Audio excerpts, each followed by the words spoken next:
Blessings in the name of the Lord Jesus. Welcome to Paraclet TV, making disciples through the power of the Holy Spirit. Hoy, hoy, hoy! Halika, samahan niyo ako sa paglalakbay sa province of Guimaras, Philippines. Ipangako niyo lamang na habang tayo ay naglalakbay ay itutuon ninyo ang inyong pandinig sa turo na aking ibibigay sa inyo upang kayo ay patuloy na tumingkad sa inyong pananampalataya. Pagpalain tayo ng Lord! Magnanakaw! Magnanakaw! Iyan ang sigaw na lagi nating napapakinggan. Lahat ng tao ay nakaranas na magnakaw ng bagay o mga bagay sa kanyang buhay. Tama ba o mali? Ang teksto na ating gagamitin ay mula sa aklat ng Exodus chapter 20 verse 15. Do not steal. Huwag kang magnanakaw. Ano ba ang pagnanakaw? Ito ay ang pagkuha ng bagay na pag-aari ng iba sa pamamagitan ng puwersa o panloloko o hindi ayon sa kagustuhan ng tao. Ang pagnanakaw ay nagpapahayag ng ating responsibilidad sa kapwa at sa kanyang pag-aari. Ito rin ay nagpapahayag kung nauunawaan natin ang prinsipyo mula sa aklat ng mga gawa, chapter 20 verse 35, higit na mapapalad ang nagbibigay kaysa sa tumatanggap. Isang mangangaral sa pangalang Thomas Watson ang nagbigay ng 3 pangkalahatang kategorya ng pagnanakaw. Pagnanakaw sa Diyos, pagnanakaw sa kapwa, at pagnanakaw sa sarili. Halimbawa ng pagnanakaw sa Diyos, yung hindi paggalang sa Sabbath Day o Lord's Day, na kapag hindi natin ito isinagawa ay ninanakawan natin ng araw ang Diyos. Gayon din naman ang tanong ni Yahweh sa Malakias chapter 3 sa mga Israelita. Papaano ninyo ako ninanakawan? Sa hindi ninyo pagbibigay ng ikapo o mga handog. Ang pagluwalhati at pagdakila na dapat lamang sa Diyos natin ipagkaloob ay isa rin pagnanakaw kapag ito ay iyong tinanggap. Di nga ba't nang tanggapin ni Haring Herodes ang pagsambang dapat ay sa Diyos, siya ay inuod hanggang sa mamamatay. Sa pagnanakaw sa kapwa ay maraming halimbawa ayon sa kategoryang ito. May tinatawag na highway thief. Halimbawa nito ay ang kleptomaniac, yung pickpocket o mandurukot. The house thief, pagnanakaw ng alipin o kasambahay sa kanyang amo. Napaka-common ang pagkuha ng anak sa pera ng kanyang ina o ama o ng nanay o tatay sa pera ng kanyang asawa. The lawful thief, abogado sa kanyang kliyente. Ang mga politiko na sangkot sa graft and corruption, maging ang mga professionals tulad ng doktor, accountants at ang iba pa na kumukuha o gumagamit ng mga gamit ng kumpanya sa pansariling kapakinabangan. Meron din tayong tinatawag na the church thief, mga mangangaral na kumukuha ng pera ng kanilang simbahan, ginagamit sa mga mali. The shop thieves, mga negosyante na mandaraya ang kanilang timbangan at nagbibigay ng tubo na halos niloloko ang kanyang kapwa at ito hindi umaayon sa batas. Mga mapamansamantala o ososero tulad ng mga tax collectors o mga nagpapautang ng higit sa tubo na dapat na itinakda ng gobyerno. Mayroon din tayong tinatawag na borrower's thief. Ito naman ang mga mangungutang na hindi nagbabayad. mga naghuhudas, mga mamimili ng mga ninakaw na mga gamit. So kapag ang mga tao na alam natin ang gamit na ibinebenta ay kanilang ninakaw at kapag tayo ay namili nito, itinuturing din tayo na mga magnanakaw. Tax evaders o ang mga tao na hindi nagbabayad ng tamang buwis. Maging si Jesus ay nagturo na ibigay kay Cesar ang kay Cesar at ang sa Diyos ang sa Diyos.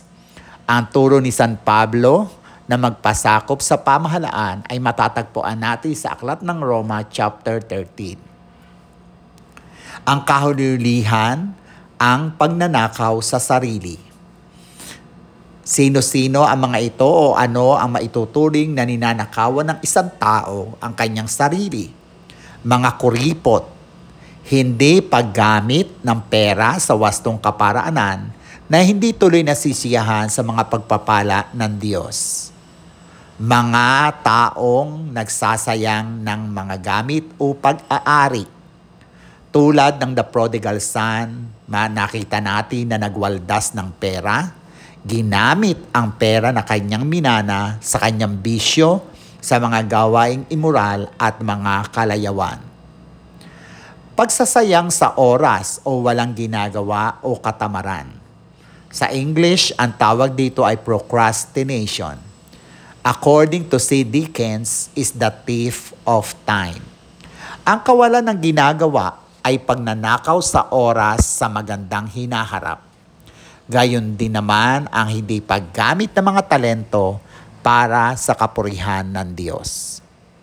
Ang pagnanakaw ay anti-God dahil ang Diyos ay kabaliktaran ng pagnanakaw. God is a gracious God. Ipinapakita niya ito nung likhain niya ang mundo. Dahil sa ang Diyos ay pag-ibig, ay buong grasya niyang nilikha ang tao upang maging tungkol ng kanyang pagmamahal.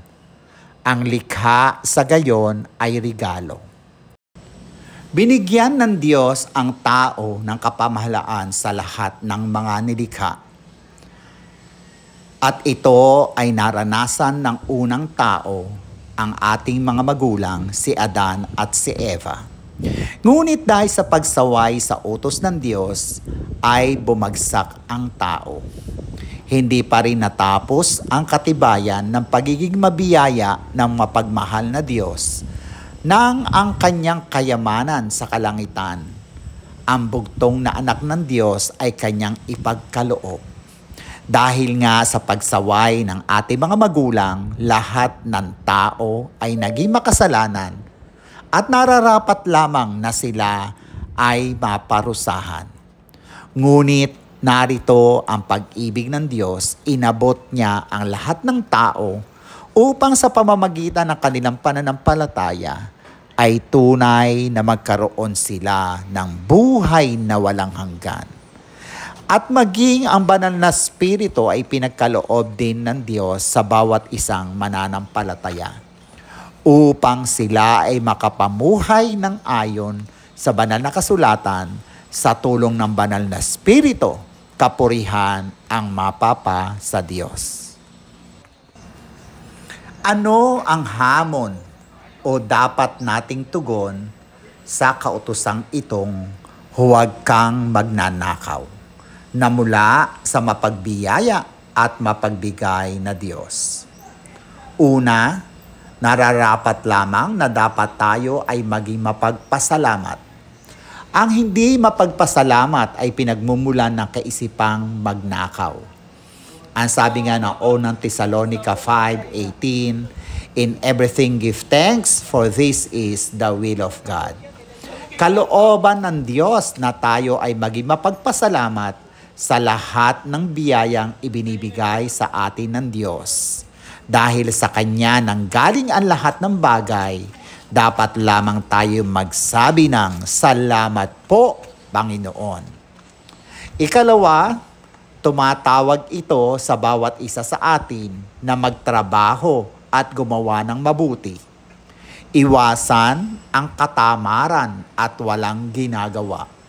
Ito ay magagamit ng kaaway na tayo ay magnakaw. Wika nga ni San Pablo sa aklat ng Efeso chapter 4, ang magnanakaw ay huwag nang magnakaw. Sa halip, maghanap siya ng marangal na ikabubuhay para makatulong sa mga nangangailangan. Tulad ng Diyos, maging mabiyaya at mapagbigay tayo. Matulad tayo kay Sakeo na dating magnanakaw, nang makatagpo niya si Jesus bilang tagapagligtas. Ang wika niya sa aklat ng Lucas chapter 19, tumayo si Sakeo at sinabi niya kay Jesus, Panginoon, ipamimigay ko po sa mga mahihirap ang kalahati ng aking mga kayamanan. At kung ako'y may nadayang sinuman, isasauli ko ito sa kanya ng maka-4 na beses. Huwag kang magnanakaw, ang kautusan na ipinagkaloob ng Diyos sa bawat isa sa atin. Tupdin natin ito para sa kapurihan ng Diyos.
Share Jesus. Subscribe and Subscribe, share. share. Harapet Harapet TV. TV. Go, go, go.